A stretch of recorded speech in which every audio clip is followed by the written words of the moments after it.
When a tense corporate situation calls for delicate management, a woman relies on lessons she's learned from a palomino mentor. If you've ever approached a work colleague like a spooky horse, you'll love this episode of Barn Stories. Welcome to the Barn Stories podcast. I'm Lori Prinz, editor of Equus Magazine. And I'm managing editor Christine Barakat. This podcast features our favorite essays and articles published in Equus over the past 40 years. Although Equus is known for articles on horse care and veterinary research, our editorial mission has always been guided by the bond that exists between horses and people. And each issue has featured a real-life story that celebrates how horses enrich our lives and touch our hearts. We've searched our archives, chosen the stories that resonated with our readers, and given them new life in this audio format. Longtime subscribers may recognize some of their favorite pieces. And if you're new to the Equus community, these stories will confirm that no matter what sort of saddle you sit in, a deep emotional connection to horses is something we all share. For most people, there's not much overlap between the barn and the boardroom. That's generally a good thing. Horses are typically an escape from the deadlines and stresses of work, and keeping the barn and office separate can help you achieve that elusive work-life balance that we all strive for. In this story, however, a woman with a successful career realizes that she's been applying skills that she's learned while working with her horse to manage her coworkers. And no, she's not clucking at them to speed up meetings or using treats to reward them for replying to an urgent email, although I all know we've been tempted to try those approaches. Instead, she's applying more subtle skills, unknowingly, but with great success. Anyone who has endured an endless conference call while daydreaming about riding will relate to this story. So let's listen to My Management Consultant, written by Tamar Charney and read by Taylor Autumn.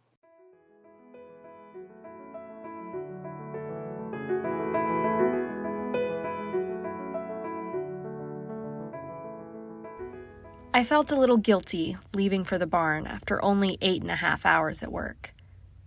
That may sound crazy, but I run a 24/7 news operation, full of constant pressures and staffed with workaholics. Long days are the norm. This had been yet another day of hard decisions and problems with no solutions in sight. By about 4 p.m., the thought of spending time with my beautiful palomino had become irresistible. So I left the office with riding clothes in one hand and a big load of professional guilt in the other. I began riding around the same time I started my current job.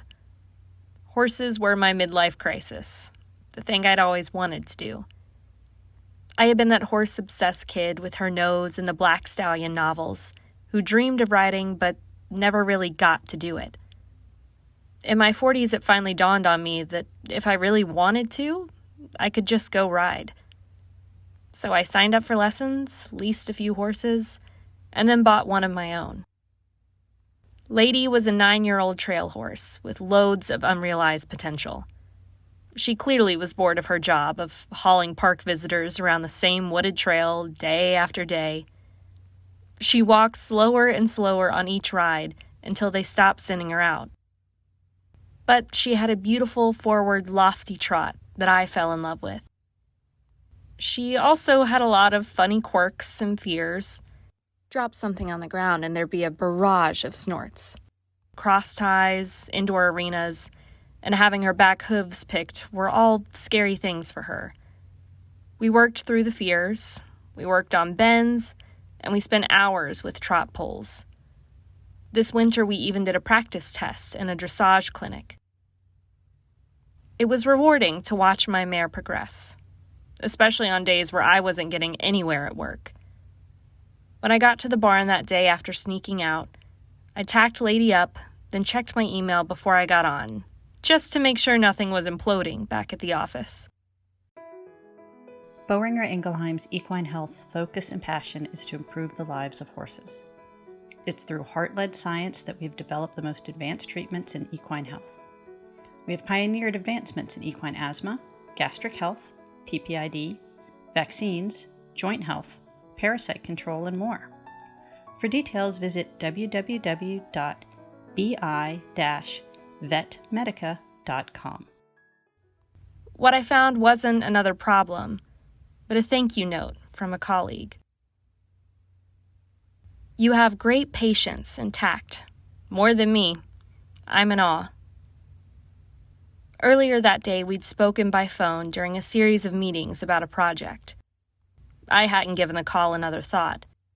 But the minute I saw the email, I knew what I had done to earn the compliment.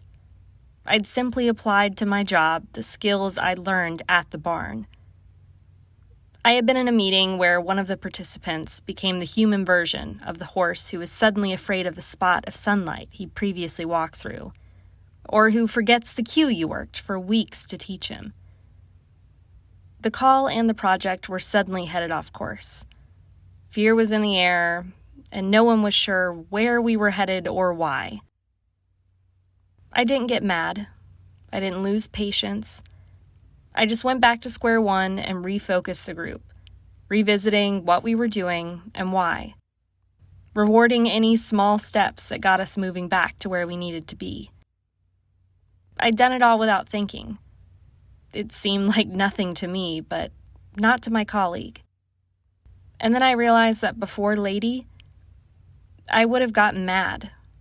I wouldn't have been able to get us back on track, and the project might have collapsed. All those hours I'd spent at the barn had been the best management training I'd ever had. Lady didn't know she was signing on as a management consultant when I bought her, but she's pretty good at her new job. Thanks for listening to Barn Stories. We hope you enjoyed this episode. If you have a favorite article or essay from the Equus archives that you'd like us to feature in a future podcast, let us know. You can reach us at equusbarnstories, all one word, @gmail.com. Did you enjoy this episode of Barn Stories? Head over to iTunes to subscribe, rate, and leave us a review. Thanks for listening. The Barn Stories podcast is a production of the Equine Podcast Network, an entity of the Equine Network.